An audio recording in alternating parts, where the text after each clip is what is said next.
পরিবর্তন কখনো হবে না। আপনি সহি হাদিসটা কখনো আপনার আমল করতে পারবেন না, হকটা আপনি পাবেন না। তাই আমাদের উচিত হবে যেটাই সহি পাবো সেটা হানাফি বলুক, আহলুল হাদিস বলুক, শাফি বলুক, কোনো সমস্যা নেই। সহি হাদিস পাবো, মেনে নেব, এমন চিন্তাভাবনা নিয়ে আমাদেরকে আলোচনা শুনতে হবে বা দেখতে হবে। আসসালামু আলাইকুম ওয়া রাহমাতুল্লাহি ওয়া বারাকাতুহু। আশা করি আল্লাহর রহমতে ভালো আছেন। আজকের আলোচনার বিষয় মহিলাদের মসজিদে গমন সম্পর্কে, অর্থাৎ মহিলারা মসজিদে যেতে পারবে কি পারবে না, এটা নিয়ে আজকের আলোচনা। তো চলুন বেশি কথা না বলে আমরা মূল আলোচনা শুরু করি। তবে আলোচনা শুরুতে একটা কথা বলে রাখি, কে আহলুল হাদিস, কে হানাফি, কে শাফি, কে মালিকি, কে হাম্বলি, এটা কোনো বিষয় না। বিষয় হলো আমরা যখন কোনো আলোচনা শুনব তখন আমাদের মনের মধ্যে একটা নিয়াত থাকতে হবে যে হাদিস যদি সহিহ হয় তাহলে আমরা মেনে নেব, যদি সেটা জয়ীফ হয়, জাল হয়, তাহলে আমরা মানব না, এমন চিন্তাভাবনা মনের মধ্যে রাখতে হবে। কিন্তু মাযহাবি গোড়ামির দিক দিয়ে আমি যদি এমনটা বলি যে আমি হানাফি, আমরা বিশ্বাস করি যে মহিলাদের মসজিদে যেতে পারবে না। এখন আহলে হাদিসরা যতই হাদিস দেখাক যে মহিলারা মসজিদে যেতে পারবে, তাদের হাদিস আমরা মানব না, এমন চিন্তাভাবনা নিয়ে যদি আপনি ভিডিও দেখেন তাহলে আপনি কখনোই সত্যর কাছাকাছি যেতে পারবেন না, আর হকটাও খুঁজে পাবেন না। অর্থাৎ যখন কোনো আপনি আলোচনা শুনবেন তখন আপনার মনটাকে খোলা রাখতে হবে, অর্থাৎ যেটা সহিহ হাদিস পাবো সেটাকে মেনে নেব, এমন চিন্তাভাবনা নিয়ে আমাদেরকে আলোচনা শুনতে হবে।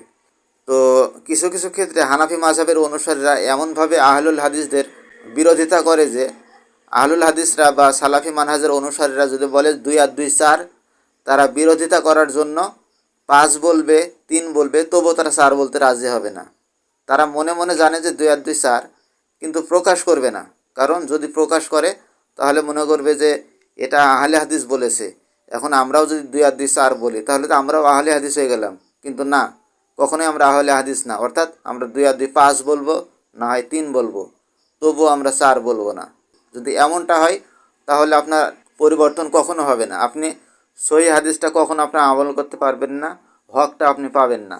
তাই আমাদের উচিত হবে যেটাই সহি পাবো সেটা হানাফি বলুক, আহলুল হাদিস বলুক, শাফি বলুক, কোনো সমস্যা নেই। সহি হাদিস পাবো, মেনে নেব, এমন চিন্তাভাবনা নিয়ে আমাদেরকে আলোচনা শুনতে হবে বা দেখতে হবে।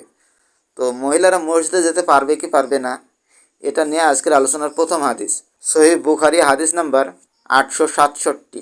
আয়েশা রাদিয়াল্লাহু আনহা থেকে বর্ণিত, তিনি বলেন যে আল্লাহর রাসূল সাল্লাল্লাহু আলাইহি ওয়াসাল্লাম যখন ফজরের সালাত শেষ করতেন তখন নারীরা চাদরের সর্বাঙ্গ আচ্ছাদিত করে ঘরে ফিরতেন।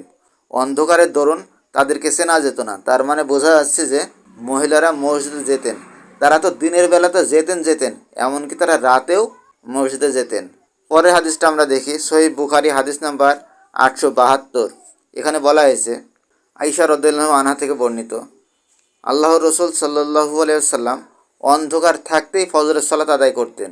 অতঃপর মুমিনদের স্ত্রীগণ চলে যেতেন, অন্ধকারের জন্য তাদেরকে একে অপরকে চিনতেন না। তার মানে এসব হাদিস দ্বারা প্রমাণ হয় যে ওই সময়তে দিনের বেলায় তো গিয়েছেন, রাতের বেলাতেও মহিলারা মসজিদে গিয়ে সালাত আদায় করেছেন। পরে হাদিস দেখি, সহিহ মুসলিম হাদিস নাম্বার 881।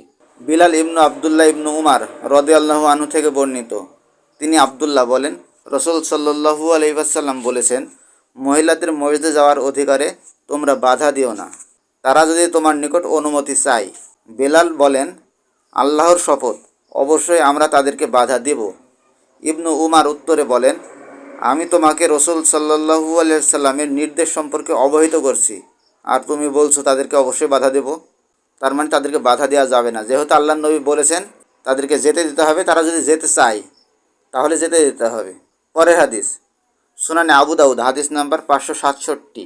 ইবনু উমার রাদিয়াল্লাহু আনহু থেকে বর্ণিত, তিনি বলেন, রাসূল সাল্লাল্লাহু আলাইহি ওয়াসাল্লাম বলেছেন, তোমরা তোমাদের নারীদের মসজিদে যেতে বাধা দিও না, তবে তাদের ঘরই তাদের জন্য উত্তম। এতে বোঝা যাচ্ছে যে মহিলারা যদি মসজিদে যেতে চায় তাদেরকে মসজিদে যেতে দিতে হবে, আপনি চাইলে তাদেরকে বাধা দিতে পারবেন না। তবে তাদের মসজিদে যাওয়ার চেয়ে তারা যদি ঘরে সালাত আদায় করে এটাই তাদের জন্য উত্তম। তার মানে মসজিদে মহিলাদের যাওয়া এটা ফরজ নয়, তবে তারা যদি যায় তো যেতে পারে, তবে তাদের জন্য উত্তম হচ্ছে ঘরে সালাত আদায় করা। পরের হাদিস সুনানে আবু দাউদ হাদিস নাম্বার 565। আবু হুরায়রা রাদিয়াল্লাহু আনহু থেকে বর্ণিত, রসুল সাল্লাল্লাহু আলাইহি ওয়াসাল্লাম বলেছেন, তোমরা আল্লাহর বাদীদেরকে আল্লাহর ঘর মসজিদে যেতে নিষেধ করো না, তবে তারা বের হওয়ার সময় যেন সুগন্ধি ব্যবহার না করে। অর্থাৎ বোঝা যাচ্ছে যে আপনি যদি সুগন্ধি ব্যবহার করেন, এটা ব্যবহার করা যাবে না, আল্লাহ নবীর নির্দেশ, এটা ব্যবহার করা যাবে না, এটা ব্যবহার করা হারাম।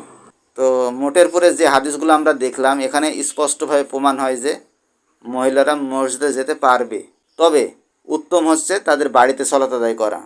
তারপরেও কোনো মহিলা যদি মসজিদে যেতে চায়, তো আপনাকে মসজিদে যেতে দিতে হবে। আপনি বলতে পারবেন না যে না, মসজিদে যেও না, এটা বলতে পারবেন না।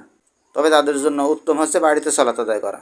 কিন্তু আপনি নিষেধ করতে পারবেন না যে মসজিদে যেও না, এটা আপনি বলতে পারবেন না। তো আশা করা যায় বিষয়টি স্পষ্ট হয়েছে। এ বিষয়ের উপরে বুখারী মুসলিমের হাদিস রয়েছে, আর এ হাদিসের উপরে মুসলিম উম্মার একটা ইজমা রয়েছে।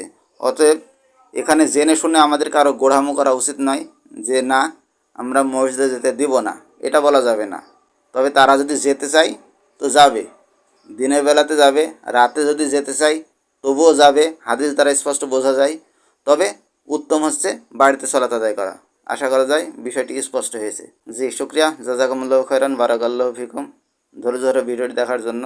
আল্লাহ যেন আমাদেরকে মাযহাবি গোড়ামিটা বাদ দিয়ে যেটা হক সেটা আমল করার তৌফিক দান করেন। আমিন। আল্লাহ যেন আপনাদের ভালো রাখেন, সুস্থ রাখেন। আসসালামু আলাইকুম ওয়া রাহমাতুল্লাহি ওয়া বারাকাতুহু।